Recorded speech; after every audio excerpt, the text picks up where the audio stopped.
ॐ विनायकाय नमः। ॐ विघ्नराजाय नमः। ॐ गौरीपुत्राय नमः। ॐ गणेश्वराय नमः। ॐ स्कन्दग्रजाय नमः। ॐ अव्यव्याय नमः। ॐ पूताय नमः। ॐ दक्षयाय नमः। ॐ अध्यक्षाय नमः। ॐ द्विजप्रियाय नमः। ॐ अग्निगर्भजिते नमः। ॐ इन्द्रश्रीप्रदाय नमः। ॐ वाणिप्रदाय नमः। ॐ प्रमोदाय नमः। ॐ सर्वसिद्धिप्रदाय नमः। ॐ सर्वज्ञानाय नमः।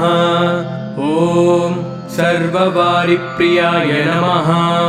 ॐ सर्वात्मकाय नमः। ॐ सृष्टिकर्ते नमः। ॐ देवाय नमः। ॐ अनेकार्चिताय नमः। ॐ शिवाय नमः। ॐ शुद्धाय नमः। ॐ बुद्धिप्रियाय नमः। ॐ शान्ताय नमः। ॐ ब्रह्मचारिणे नमः। ॐ गजाननाय नमः। ॐ द्वैमात्रेयाय नमः।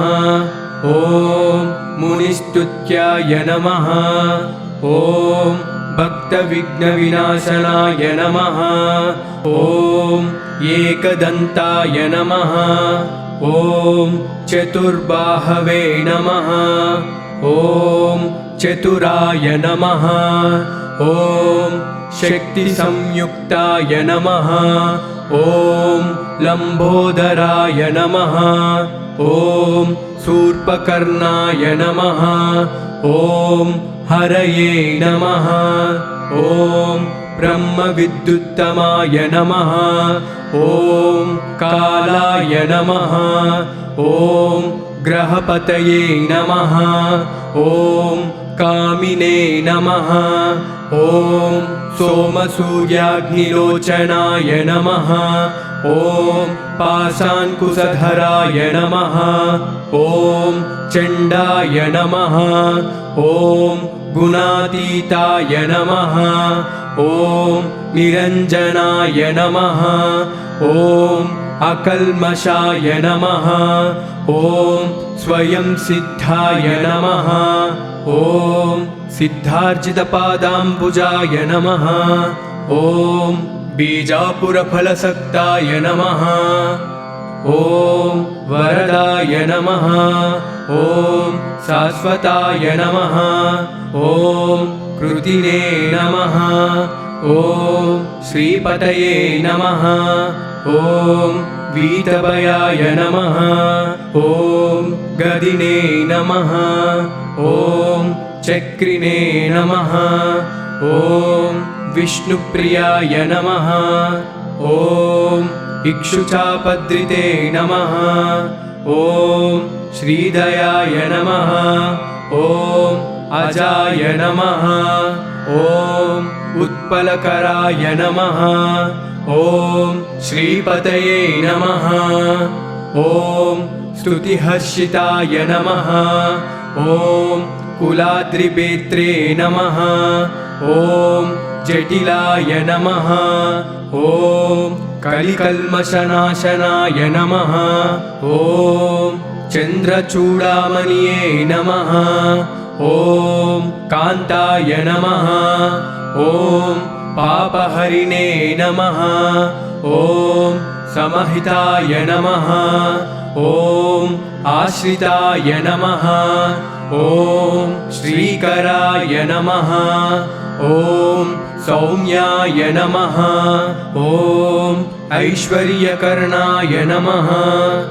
ॐ शान्ताय नमः। ॐ कैवल्यसुखदाय नमः। ॐ सच्चिदानन्दविग्रहाय नमः। ॐ ज्ञानिने नमः। ॐ दयायुताय नमः। ॐ दान्ताय नमः। ॐ ब्रह्मद्वेषविवर्जिताय नमः। ॐ श्रीकण्ठाय नमः। ॐ विभूदेश्वराय नमः। ॐ रामार्चिताय नमः। ॐ विदाये नमः। ॐ नागराजयज्ञोपवीतवते नमः।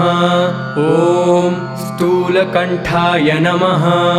ॐ स्वयंकर्ते नमः। ॐ सामघोषप्रियाय नमः। ॐ परस्मै नमः। ॐ स्थूलतुण्डाय नमः। ॐ अग्रण्ये नमः। ॐ धीराय नमः। ॐ वागीसाय नमः। ॐ सिद्धिदायकाय नमः। ॐ दुर्वबिल्वप्रियाय नमः। ॐ अव्यक्तमूर्तये नमः। ॐ अद्भुतमूर्तिवते नमः। ॐ सुमुखाय नमः। ॐ समस्तजगदाधाराय नमः। ॐ मायिने नमः। ॐ मूषिकवाहनाय नमः। ॐ पार्वतीनन्दनाय नमः। ॐ तुष्टाय नमः। ॐ प्रसन्नात्मने नमः। ॐ प्रमुखाय नमः। ॐ महागणाधिपतये नमः।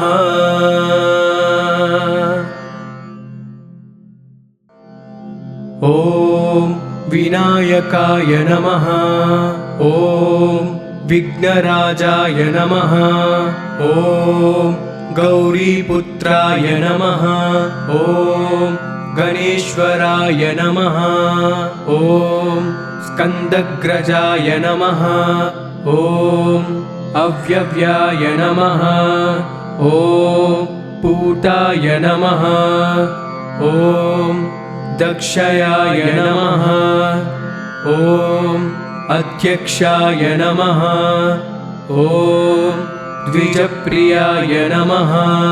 ॐ अग्निगर्भजिते नमः। ॐ इन्द्रश्रीप्रदाय नमः। ॐ वाणिप्रदाय नमः। ॐ प्रमोदाय नमः। ॐ सर्वसिद्धिप्रदाय नमः। ॐ सर्वज्ञानाय नमः। ॐ सर्ववारिप्रियाय नमः। ॐ सर्वात्मकाय नमः। ॐ सृष्टिकर्ते नमः। ॐ देवाय नमः। ॐ अनेकार्चिताय नमः। ॐ शिवाय नमः। ॐ शुद्धाय नमः। ॐ बुद्धिप्रियाय नमः। ॐ शान्ताय नमः। ॐ ब्रह्मचारिणे नमः। ॐ गजाननाय नमः। ॐ द्वैमात्रेयाय नमः। ॐ मुनिस्तुत्याय नमः। ॐ भक्तविघ्नविनाशनाय नमः। ॐ एकदन्ताय नमः।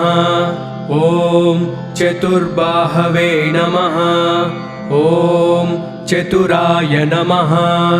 ॐ शक्तिसंयुक्ताय नमः। ॐ लम्बोदराय नमः। ॐ शूर्पकर्णाय नमः। ॐ हरये नमः। ॐ ब्रह्मविद्युत्तमाय नमः। ॐ कालाय नमः। ॐ ग्रहपतये नमः।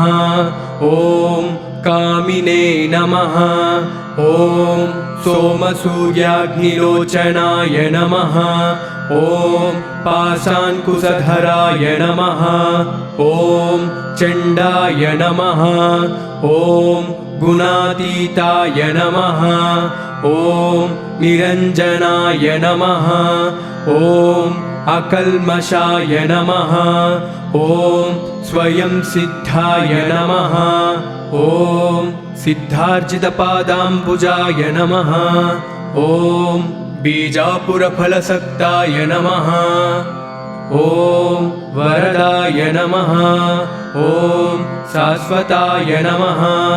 ॐ कृतिने नमः। ॐ श्रीपतये नमः। ॐ वीतभयाय नमः। ॐ गदिने नमः। ॐ चक्रिणे नमः। ॐ विष्णुप्रियाय नमः। ॐ इक्षुचापद्रिते नमः। ॐ श्रीदयाय नमः। ॐ अजाय नमः। ॐ उत्पलकराय नमः। ॐ श्रीपतये नमः। ॐ स्तुतिहर्षिताय नमः। ॐ कुलाद्रिपेत्रे नमः। ॐ जटिलाय नमः। ॐ कलिकल्मषनाशनाय नमः। ॐ चन्द्रचूडामणिये नमः। ॐ कान्ताय नमः। ॐ पापहरिणे नमः। ॐ समहिताय नमः। ॐ आश्रिताय नमः। ॐ श्रीकराय नमः। ॐ सौम्याय नमः। ॐ ऐश्वर्यकर्णाय नमः। ॐ शान्ताय नमः। ॐ कैवल्यसुखदाय नमः। ॐ सच्चिदानन्दविग्रहाय नमः। ॐ ज्ञानिने नमः। ॐ दयायुताय नमः। ॐ दान्ताय नमः। ॐ ब्रह्मद्वेषविवर्जिताय नमः। ॐ श्रीकण्ठाय नमः। ॐ विभूदेश्वराय नमः। ॐ रामार्चिताय नमः। ॐ विदाये नमः। ॐ नागराजयज्ञोपवीतवते नमः। ॐ स्थूलकण्ठाय नमः। ॐ स्वयंकर्ते नमः। ॐ सामघोषप्रियाय नमः। ॐ परस्मै नमः। ॐ स्थूलतुण्डाय नमः। ॐ अग्रण्ये नमः। ॐ धीराय नमः। ॐ वागीशाय नमः। ॐ सिद्धिदायकाय नमः। ॐ दुर्वबिल्वप्रियाय नमः। ॐ अव्यक्तमूर्तये नमः। ॐ अद्भुतमूर्तिवते नमः। ॐ सुमुखाय नमः। ॐ समस्तजगदाधाराय नमः। ॐ मायिने नमः। ॐ मूषिकवाहनाय नमः। ॐ पार्वतीनन्दनाय नमः। ॐ तुष्टाय नमः। ॐ प्रसन्नात्मने नमः। ॐ प्रमुखाय नमः। ॐ महागणाधिपतये नमः।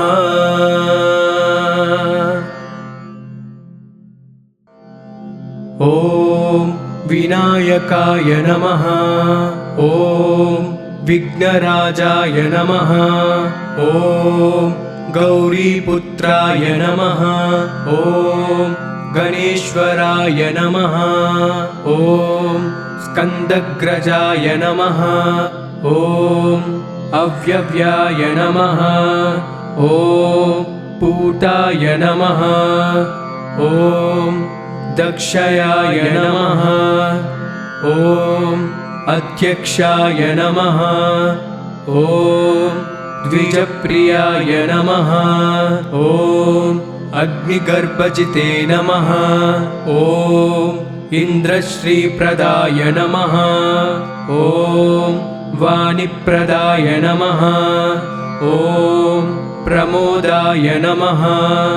ॐ सर्वसिद्धिप्रदाय नमः। ॐ सर्वज्ञानाय नमः। ॐ सर्ववारिप्रियाय नमः। ॐ सर्वात्मकाय नमः। ॐ सृष्टिकर्ते नमः। ॐ देवाय नमः। ॐ अनेकार्चिताय नमः। ॐ शिवाय नमः। ॐ शुद्धाय नमः। ॐ बुद्धिप्रियाय नमः। ॐ शान्ताय नमः। ॐ ब्रह्मचारिणे नमः। ॐ गजाननाय नमः। ॐ द्वैमात्रेयाय नमः। ॐ मुनिस्तुत्याय नमः। ॐ भक्तविघ्नविनाशनाय नमः। ॐ एकदन्ताय नमः। ॐ चतुर्बाहवे नमः। ॐ चतुराय नमः। ॐ शक्तिसंयुक्ताय नमः। ॐ लम्बोदराय नमः। ॐ शूर्पकर्णाय नमः।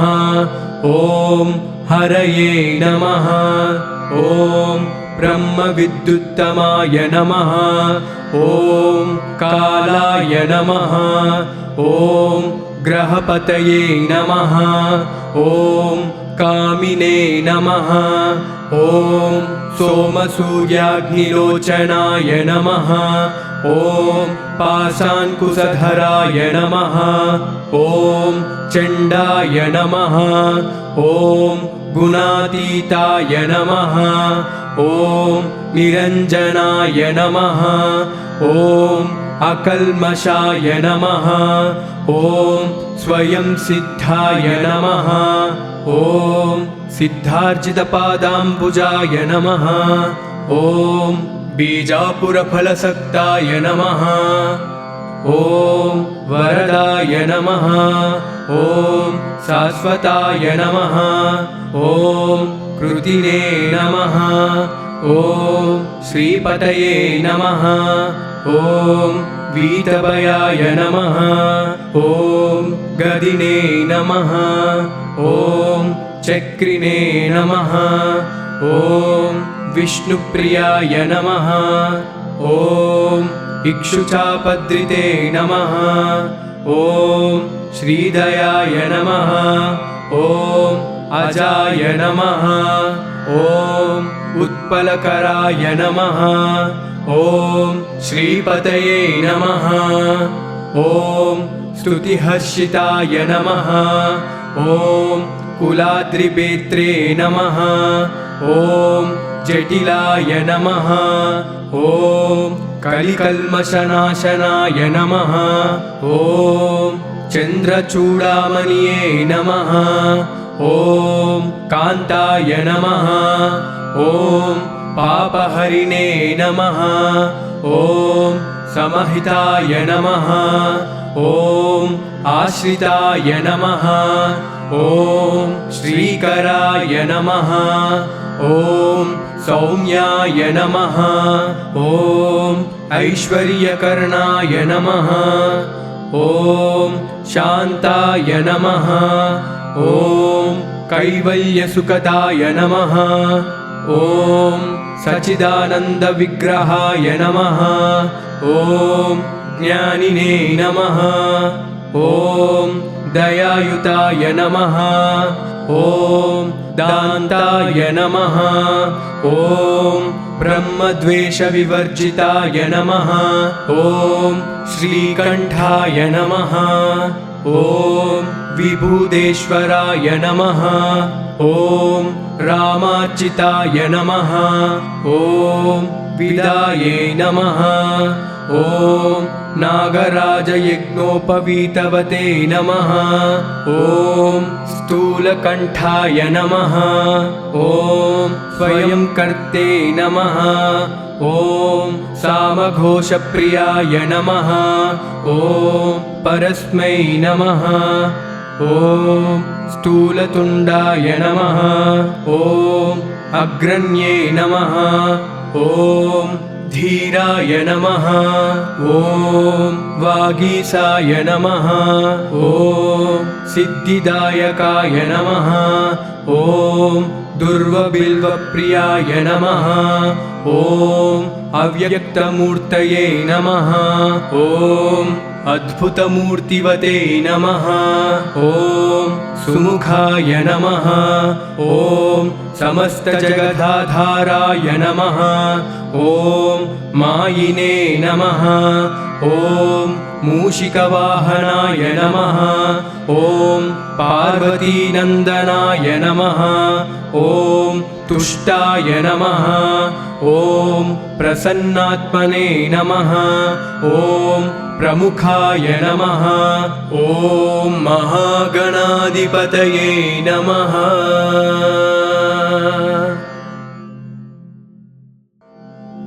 ॐ विनायकाय नमः। ॐ विघ्नराजाय नमः। ॐ गौरीपुत्राय नमः। ॐ गणेश्वराय नमः। ॐ स्कन्दग्रजाय नमः। ॐ अव्यव्याय नमः। ॐ पूताय नमः। ॐ दक्षयाय नमः। ॐ अध्यक्षाय नमः। ॐ द्विजप्रियाय नमः। ॐ अग्निगर्भजिते नमः। ॐ इन्द्रश्रीप्रदाय नमः। ॐ वाणिप्रदाय नमः। ॐ प्रमोदाय नमः। ॐ सर्वसिद्धिप्रदाय नमः। ॐ सर्वज्ञानाय नमः। ॐ सर्ववारिप्रियाय नमः। ॐ सर्वात्मकाय नमः। ॐ सृष्टिकर्ते नमः। ॐ देवाय नमः। ॐ अनेकार्चिताय नमः। ॐ शिवाय नमः। ॐ शुद्धाय नमः। ॐ बुद्धिप्रियाय नमः। ॐ शान्ताय नमः। ॐ ब्रह्मचारिणे नमः। ॐ गजाननाय नमः। ॐ द्वैमात्रेयाय नमः। ॐ मुनिस्तुत्याय नमः। ॐ भक्तविघ्नविनाशनाय नमः। ॐ एकदन्ताय नमः। ॐ चतुर्बाहवे नमः। ॐ चतुराय नमः। ॐ शक्तिसंयुक्ताय नमः। ॐ लम्बोदराय नमः। ॐ शूर्पकर्णाय नमः। ॐ हरये नमः। ॐ ब्रह्मविद्युत्तमाय नमः। ॐ कालाय नमः। ॐ ग्रहपतये नमः। ॐ कामिने नमः। ॐ सोमसूर्याग्निलोचनाय नमः। ॐ पाशाङ्कुशधराय नमः। ॐ चण्डाय नमः। ॐ गुणातीताय नमः। ॐ निरञ्जनाय नमः। ॐ अकल्मषाय नमः।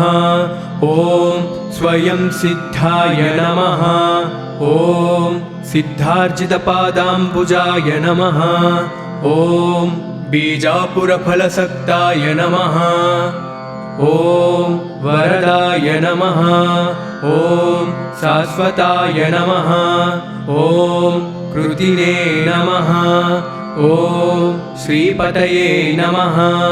ॐ वीतभयाय नमः ॐ गदिने नमः ॐ चक्रिणे नमः ॐ विष्णुप्रियाय नमः ॐ इक्षुचापद्रिते नमः ॐ श्रीदयाय नमः ॐ अजाय नमः ॐ उत्पलकराय नमः ॐ श्रीपतये नमः ॐ स्तुतिहर्षिताय नमः ॐ कुलाद्रिपेत्रे नमः ॐ जटिलाय नमः ॐ कलिकल्मषनाशनाय नमः ॐ चन्द्रचूडामणिये नमः ॐ कान्ताय नमः ॐ पापहरिणे नमः ॐ